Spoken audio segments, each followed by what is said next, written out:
ito na po guys ang natatakutan po natin na mangyayari na naman. Meron pong hinuhulaan si kaibigan noong isang linggo na meron pong city na mawawasak. Kaya maraming nag-chat po sa atin dahil po napanood po daw nila yung sinasabi po nila na cyclone doon po daw tatama sa pinakamalaking city din po doon sa Australia. Diyos ko po. Kaya nandito tayo, tutugunan po natin yung mga nag-request nito kung mangyayari po ba. Kasi meron pong nag-chat din po sa atin, no? Napaka mabuting tao ito. Supporters ko din ito na si Sir Joey. Mega love shout out po Sir Joey at saka si Ate Nimpa. Salamat po sa inyong patuloy na pagsuporta. Ngayon po meron po tayong ipapaabot sa inyo. Dahil po sa inyong katanungan, kausapin po natin si kaibigan nating tatay or si Linyo, kung sino man po yung nandito mga kaibigan natin guys. Alam kong maraming hindi naniniwala sa ipinapaabot namin, pero mangyayari at mangyayari po talaga, no? Ngayon naman, hindi pa po napaabot yung sinasabi pong cyclone. Nagpaabot na po yung ating kaibigan na meron pong mawawasak, no? Masisira na city. Babagsakan po ng aksidente o kalamidad. Kaya nakakatakot po ito. Kaibigan, si Linyo. Salamat kaibigan Linyo. Kailan lang kayo nakabalik? Anong oras po ba kayo nakabalik dito? Maraming salamat po sa inyo kaibigan. Ito po ay nakakatakot naman po dahil po ay ipinapaabot na po ninyo ito noon. No? Yung isang linggo yata. O 4 na araw na. Nakaraan.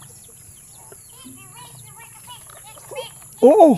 Marami po tayong mga napadalhan po ng mga sinukuan po doon sa Australia.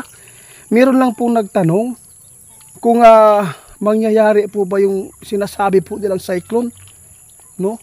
Isang kalamidad po yan, tulad po ng hurricane siguro yan kaibigan, di ba? Basta yun po ang nabasa po natin yung cyclone. Parang naalala ko yung cyclone sa amin ay yung pader, no? Pangbakod, oo, pangbakod pala.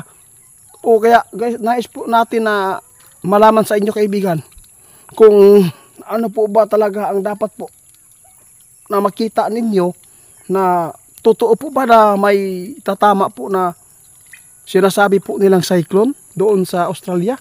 Nakakatakot po ito kapag ito ay mangyari.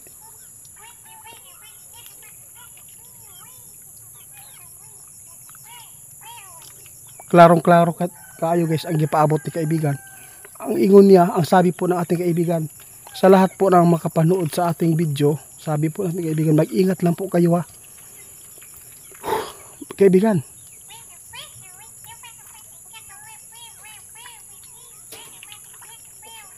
Yun po ang nakita nila guys, no? Hindi po nila gusto ito na yung sinasabi ko na sa ibang bansa na lang tatama. Ayaw kong mangyari din po yan guys doon sa yung sinasabi natin in Australia kasi may kapatid po ako doon guys. Pero sinabi po ng kapatid ko, wala man daw problema doon kaibigan. Clear man daw. Oo, marami nagpanik ngayon. Diyos ko. Nakakatakot po ito guys. Ang sabi ng ating kaibigan, basta ipinapaabot ko na nung isang linggo pa na mayroon pong tatamaan po na malaking city, no? Na yung sinasabi po nila guys, kalamidad. Kaya natatakot si kaibigan ngayon, no? Kaibigan, pwede po ba ninyong tingnan po ng maigi kung kailan po ba ito mangyayari, yung cyclone, at kung totoo po ba ito na magkakaroon po doon sa Australia ngayon?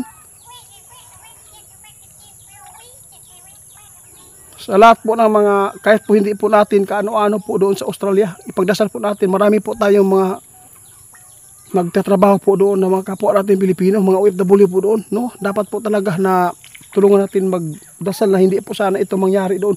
Kasi iba po talaga guys pag tatama po yung mga kalamidad na ganito doon sa ibang bansa, napakaraming tao, napakaraming buhay po yung mawawala.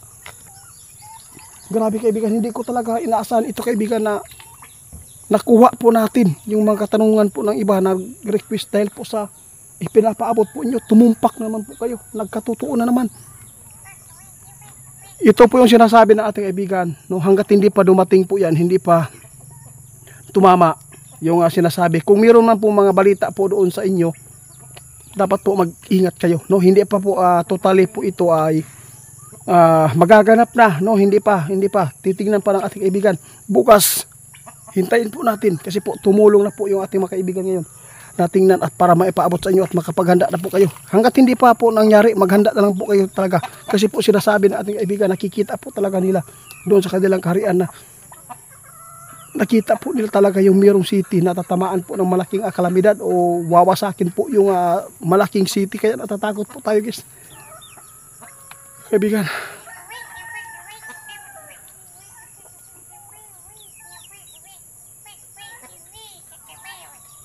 Sa lahat po ng hindi po naniniwala, okay lang.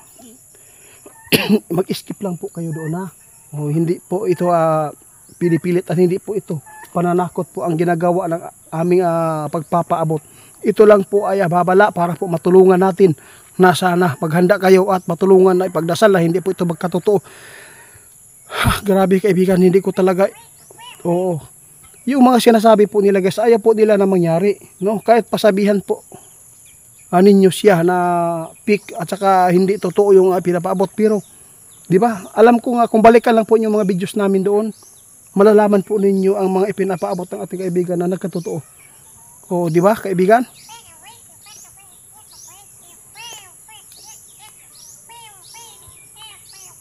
Yun ang pinakamalaking problema, no? Nakita ng ating kaibigan, guys, na mayroon talagang mangyayaring kalamidad na pinakamalaking masisira dito. Malaking damages, buhay at mga ari-arian. Tulad po ng tsunami. No? Sige po, maghintay po kami kaibigan, ha. Kung kailan po ninyo ito maipaabot. Maghintay kami kung kailan po ito mangyayari. Kung totoo po ba ito na magaganap na doon sa Australia yung mga hinuhulaan po ninyo na Mirong City po na mawawasak, Diyos ko. Kaya sa lahat po ng makapanood,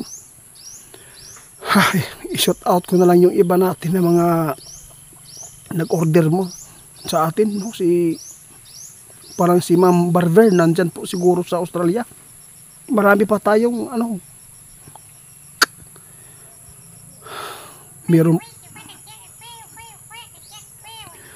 Ito lang sinasabi ng ating kaibigan, no? Yun po, huwag kayong mag-alala, no? Magdasal lang po lagi. Maghanda. Bukas meron ng update, sabi ng ating kaibigan. Kung magaganap po ba talaga, abangan.